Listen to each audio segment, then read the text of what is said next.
I'm Kristen Matut. And I'm Hannah Jameson. And we are here today at Cami Assembly in Ingersoll for our next edition of Math on the Move. Here with Greg. Greg, thank you so much for having us here today. We're just wondering if you could tell us a little bit about yourself. Yeah, my name's Greg Smolders. I'm the Quality Engineering Manager here at Cami. And so I run a group of people that work with the product engineers and our suppliers that provide the plant. And we work on problem solving all day long. So we use math and physics to understand issues with the vehicles and try to find ways to build them better and more efficiently and to the highest quality level that we can. And I love the way that you said we work on problem solving all day long. So would it be okay if we go and explore some of the ways that you use problem solving here now? Absolutely. Fantastic. We'll show you some of the great things we're working on here at Cami. Amazing. We can't wait. Hi, Jen. Thank Hi. you so much for joining Yes, us. no problem. So tell me a little bit about yourself Of and course. what you do here at Cami. Yeah, no problem. So hi everyone, my name is Jen Cowdrey. I work here at General Motors Cami Assembly. I've been here for about 11 years now. I'm currently the business manager of the assembly department. And my background is definitely hands-on automotive. So all throughout high school, I was very interested in anything hands-on trades. I grew up on a farm close to St. Mary's, so I was always working on tractors and helping my dad fix vehicles in the shop. So my love for the trades really grew from there. And all throughout high school, I took all the auto and shop classes that I could. And after high school, I actually went to Fanshawe College for automotive mechanic. Loved it, worked in a dealership for a while as well. Went right back to Fanshawe for mechanical engineering technician, where I actually did a one-year co-op here at Cami, which was a fabulous experience as well.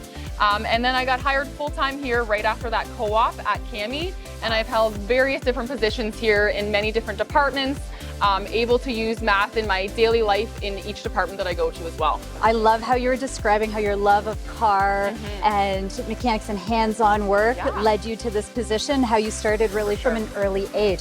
Now you mentioned that you use math a lot. Could you tell us a little bit about what type of math, how you use math on a daily basis? Yeah, for sure.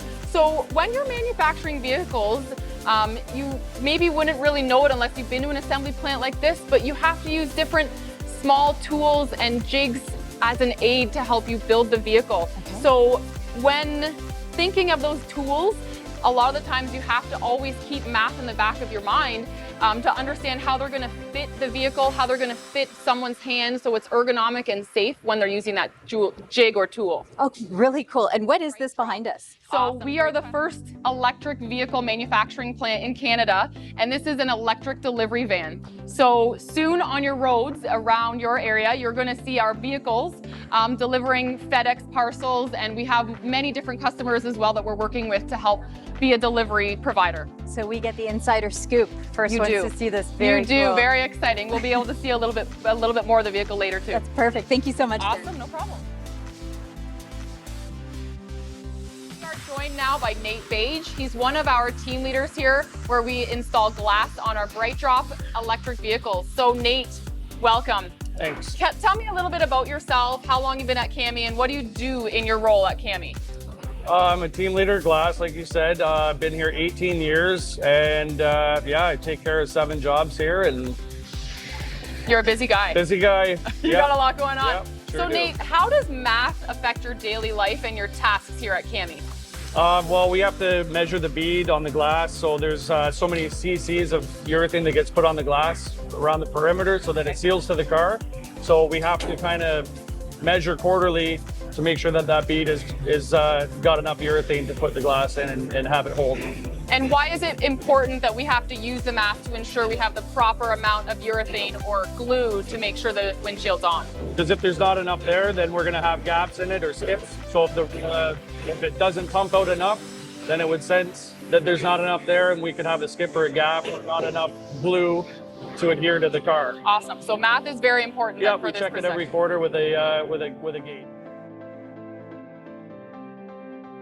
All right, everyone, welcome back. We are joined again with Nate and now Ephraim Daniels. Ephraim, welcome. Hey. Can you tell us a little bit about yourself, what you do at Cami as well? Yep. So my name is Ephraim Daniels. Like you mentioned, I am a quality engineer. I've been at the Cami plant for 7 years now. Previously, before in high school and elementary school, I really enjoyed subjects like math and physics. So that's kind of what led me to go into engineering. And then getting an opportunity to come work for GM has been a pleasant opportunity. So yeah, very grateful. Amazing. So Ephraim, how does math affect you in your daily work here at Cami? Math is crucial in everything that we do. It is basically the proof that drives us to make changes or make calculations. So an example here in math, when we have urethane, when we apply urethane on our windshield and glue it to the vehicle, we have a specific requirement for volume, which is the glue that's applied. And then from there, we take measurements of our bead height and bead width, like Nate mentioned. And then through those measurements, then we apply that windshield on the glass. And if those measurements change, then we know our calculations are off. So it helps us be stable. It helps us have repeatable results and ensures accuracy. Very interesting. So it sounds like math is even used for safety aspects of this job as well. Absolutely. Safety aspects, potential recalls, which we want to avoid, and unsatisfied customers. So when our math calculations aren't correct, we would face all these problems. Awesome, very important. So we've heard lots today from Nate and from Ephraim about how important math is when they're adhering the urethane to the glass. Let's see it in action. Nate, can we see it run? Sure. All right.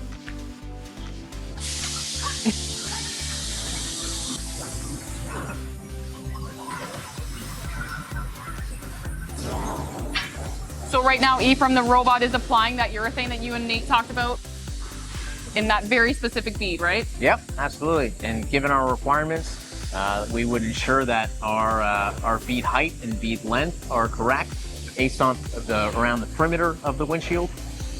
And then we take that once we know that there's sufficient urethane. We then apply that so we ensure that there's the correct amount and it sticks correctly to the body.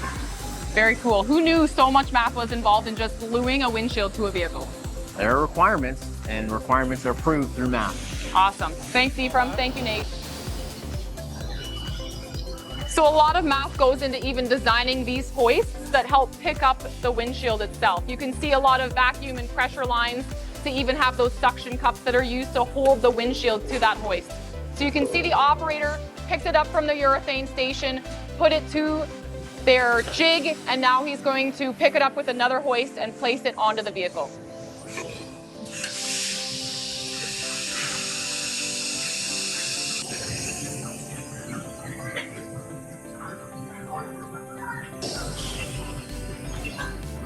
So this is the hoist that will then transfer the windshield from its stand onto the vehicle, and that urethane or that glue that Nate and Ephraim have been talking to, that will stick the windshield to the vehicle.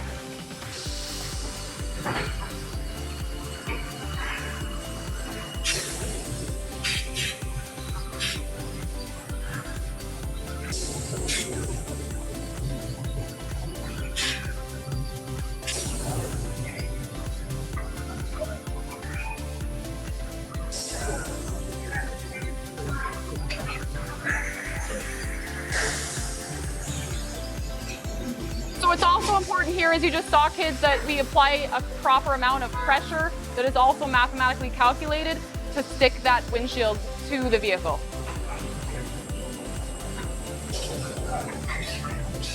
And now you can see some of the operators checking to make sure that the windshield is properly applied. Their urethane looks good, and the vehicle has a safely applied windshield now for the customer. Joined by one of our engineering interns, Joey Falcone. So Joey, can you tell us a little bit about yourself, your background, what you're doing at school, and what you're doing here at Cami with us? Sure. So I've been at Cami for about 11 months now, and I come from Ontario Tech University where I'm studying engineering, and I'm on my second year. So when I'm working over here, I tend to work a lot with a 3D printer, and I use a lot of math to make sure that what I imagine comes to life exactly how I want it. Awesome. Okay. So what kind of background and math skills do you have to use for your 3D printer projects? So if I want to make, let's say, a cap for a post or something like that, I have to take a measurement first using something like a ruler or a caliper, and then I have to use CAD software where I use geometry and principles like dimensioning and tolerancing to make up exactly what I had in mind so that it fits snug and in place for the application that I'm thinking of. So you asked me for an example Yes. of something Wow. that was 3D printed. So this is something that extended this tool by about 1 foot effectively, where the operator can trigger it from down here instead of from up here on a button. So the first step is the bed plate. So for something to be 3D printed, it has to be able to adhere to the first layer. It's like a house, the foundation is the most important part. So opening the door here to the 3D printer, you can now see the 2 feet by 3 feet bed plate here that actually has a vacuum that I'm just about to turn off, sorry. So after turning off the vacuum, I could place the bed plate down, align it to where it has to go, and then I could turn back on the vacuum, and slowly the acrylic sheet that I put down is gonna get forced against here, and I have a very solid foundation that the material can easily stick to when 3D printing upwards. Thank you, Jen. It takes a little while to get a complete seal. It has to heat up first, become more of a flexible sheet, and then afterwards we get a full suction. The printer is going to tell me right here by turning full green that we're good to go, and then I can hit the play button and get the print started. This is like a very large wrench. It allows the operator to hold down to something while someone fastens something at the dead center. Very cool. So again, you use your math, put it in the computer, in the 3D printer, day and a half later, you came up with that, and that's gonna help us build our bright drop bands. You got it, Jen. If I didn't measure this right, then these holes might not have aligned with the bolts that they're supposed to be holding. Awesome, Joey. Math is very important to all of us. Absolutely.